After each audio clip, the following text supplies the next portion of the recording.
wabarakatuh. Perkenalkan, nama saya Novi Ramadhani, selaku moderator pada presentasi kita pada hari ini dengan judul Banjir Aceh Utara.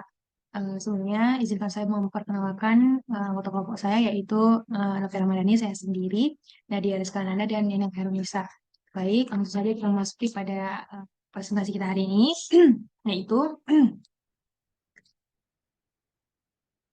sebelumnya, sekilas mengenai banjir Aceh Utara tahun 2022. Nah, banjir ini terjadi 5 kali dalam kurun waktu 1 tahun. Menyebabkan sebabnya itu karena tanggul rusak, curah hujan tinggi, dan dampaknya itu pada korban sampai 22.535 jiwa. Lalu terdampak dampaknya pada 95 kampung, 24 kecamatan, dan 6.775 unit rumah hingga 500 hektar lahan rusak. Selanjutnya, ini adalah peta potensi banjir tahun 2022 dan terlihat bahwa peta Aceh Utara berada pada skala menengah. Selanjutnya, ini adalah peta banjir Aceh Utara pada tahun 2022 secara spesifik dan berikut adalah nama kecamatan beserta beserta dampak akibat banjir Aceh Utara 2022. Selanjutnya kita masuki pada siklus penanggulangan bencana. Nah, siklus penanggulangan bencana ini terdiri dari 3 proses. Yang pertama ada siklus prabencana, yaitu di mana belum ada potensi bencana, di mana di sini itu pemerintah menyusun disaster plan atau rencana mitigasi. Yang kedua ada prabencana, yaitu saat ada potensi bencana. Di sini pemerintah menyusun rencana kesiapsiagaan atau rencana kontingensi. Nah, yang ketiga ada yang namanya tanggap darurat, itu di mana rencana kontingensi itu dilakukan. Dan ini tuh tanggap darurat ini adalah masa di mana bencana itu terjadi gitu. Nah, yang keempat adalah pasca bencana, di sini dilakukan rehabilitasi dan rekonstruksi. Baik, selanjutnya.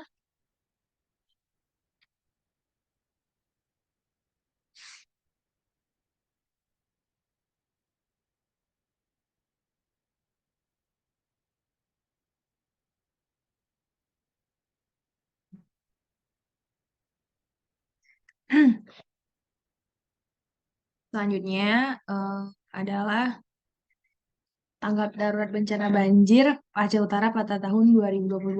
Nah, tanggap darurat oleh pemerintah Aceh itu yang pertama adalah menyediakan air bersih, di mana menyediakan 6 unit mobil tangki air berkapasitas 40 liter, 10 unit hidran, 3 unit dump truck, 1 unit double cabin, 30 unit hidran umum, pendistribusian air bersih sebanyak 704.000 liter dengan jumlah distribusi air rata-rata 80.000 liter per harinya dan disalurkan ke hidran-hidran pengungsian.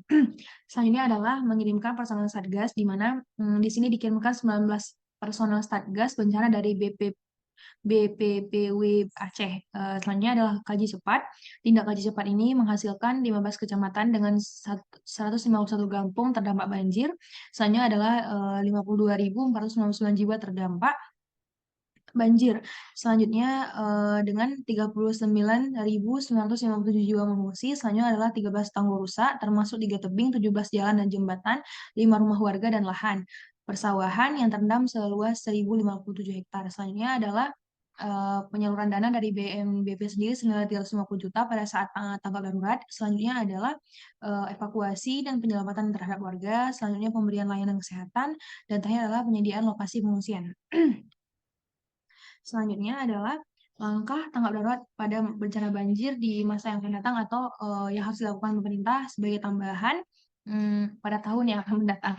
Yang pertama adalah pemerintah menyediakan layanan psikososial yang mana tidak hanya layanan kesehatan fisik yang diberikan, tapi juga layanan untuk mengatasi traumatis pada saat tanggap darurat bencana, bukan saat rehabilitasi dan rekonstruksi. Selanjutnya adalah pemerintah menyediakan tempat pengungsian yang lebih berkualitas.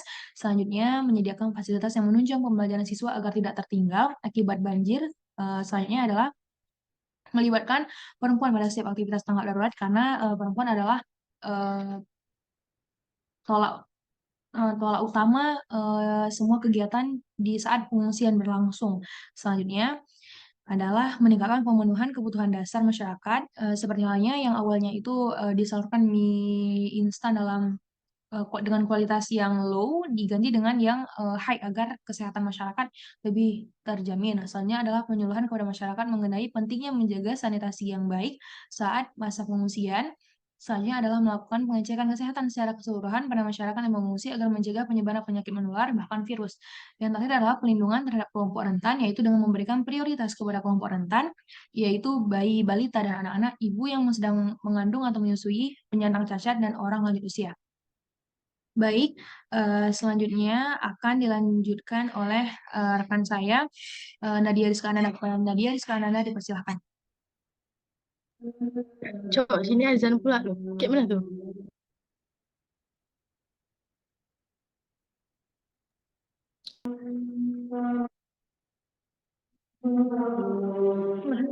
Baiklah, saya akan melanjutkan presentasi dari kelompok kami.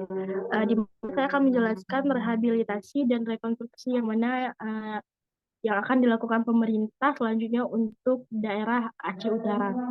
Jadi mana di sini rehabilitasi yang dilakukan oleh pemerintah Aceh Utara yang pertama itu penyaluran dana dan sembako kepada masyarakat sebagai bentuk pemulihan ekonomi. Yang kedua, pengadaan layanan kesehatan secara gratis bagi masyarakat yang terdampak bencana. Yang ketiga itu adanya pelayanan psikososial untuk mengurangi trauma masyarakat akibat bencana banjir. Yang keempat, penyaluran pakaian layak maupun pakaian kepada korban bencana banjir. Yang kedua itu bagaimana pemerintah melakukan rekonstruksi kepada korban bencana banjir Aceh Utara. Yang pertama itu adanya perbaikan jalan dan jembatan. Yang kedua, perbaikan sekolah yang terdampak banjir. Yang ketiga, perbaikan kantor pemerintah yang terdampak banjir. Yang keempat, pemulihan rumah masyarakat yang terdampak banjir. Yang kelima, pembuatan tanggul Krong Keruto. Yang keenam itu ada pengadaan air bersih. Nah, selanjutnya langkah yang akan dilakukan oleh pemerintah Aceh Utara dalam melakukan rehabilitasi dan rekonstruksi tahun 2023. Yang pertama itu ada rehabilitasi. Yang pertama, poin pertama, pengontrolan dana yang disalurkan kepada masyarakat agar tidak terjadi penyelewengan dana. Yang kedua itu adanya pelayanan kesehatan yang lebih mudah memadai. Yang ketiga, penyaluran obat-obatan sebagai pertolongan pertama pasca bencana banjir. Yang keempat, pemberian fasilitas belajar secara gratis kepada siswa dan mahasiswa yang terdampak banjir. Contohnya seperti meja belajar, kursi, buku-buku, alat tulis, ruang belajar online, dan lain-lain. Dan terakhir itu ada sosialisasi kepada masyarakat.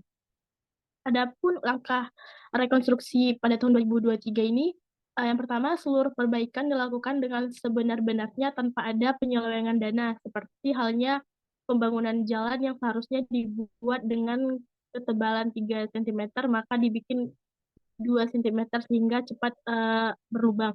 Yang kedua itu ada proses pembuatan tanggul yang gesit agar menghambat banjir terjadi lagi di tahun 2023 ini.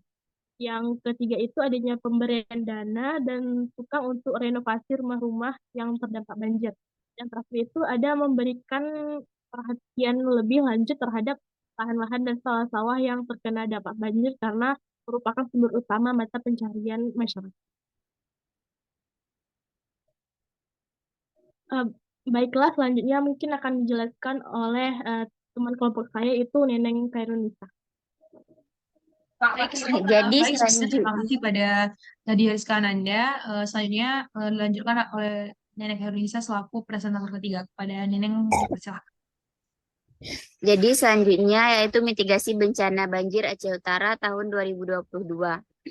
Mitigasi bencana banjir yang dilakukan oleh pemerintah yaitu pemetaan bencana banjir Aceh Utara, perizinan pembangunan harus sesuai AMDAL, penyebab informasi wilayah rawan bencana melalui BMKG, penyebaran informasi mengenai cuaca ekstrim dan curah hujan tinggi melalui BMKG, dan selanjutnya menghimbau masyarakat untuk membangun bangunan pada daerah yang tidak rawan akan bencana banjir.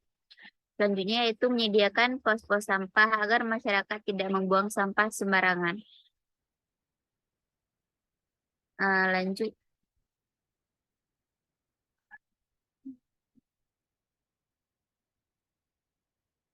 Langkah mitigasi banjir Aceh Utara tahun 2023 yaitu pemetaan wilayah bencana yang lebih kompleks, pengadaan sosialisasi secara besar-besaran kepada masyarakat yang wilayahnya selalu berdampak banjir untuk meminimalisir kerugian, menggerakkan masyarakat untuk melakukan reboisasi, menggerakkan masyarakat untuk melakukan penanaman bakau, menghimbau masyarakat untuk tidak membuang sampah ke sungai dan sembarangan, memberikan sanksi yang tegas terhadap masyarakat yang melanggar.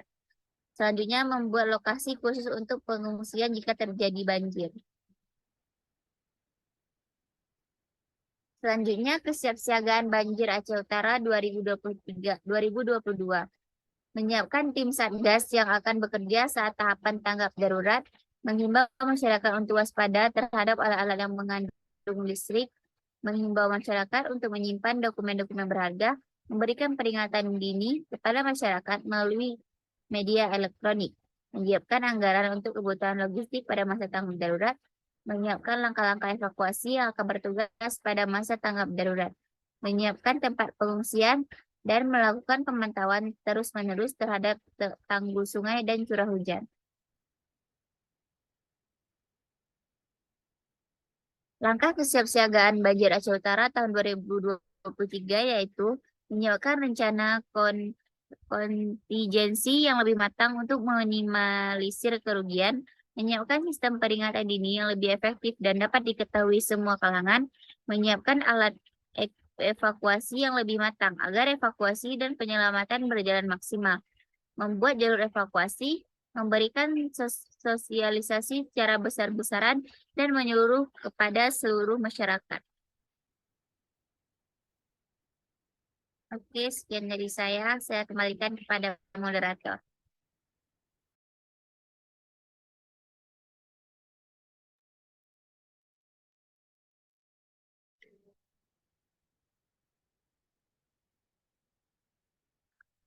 Baik, terima kasih kepada Nina Khairunisa dan telah memaparkan materi tentang mitigasi dan kesiapsiagaan. Dengan berakhirnya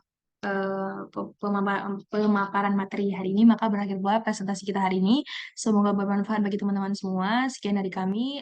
Saya selaku moderator pamit undur diri. Saya Novia Ramadhani dan rekan saya Nina Khairunisa serta Nanda Diariska Ananda pamit undur diri. Sekian dari kami. Assalamualaikum warahmatullahi wabarakatuh. Waalaikumsalam.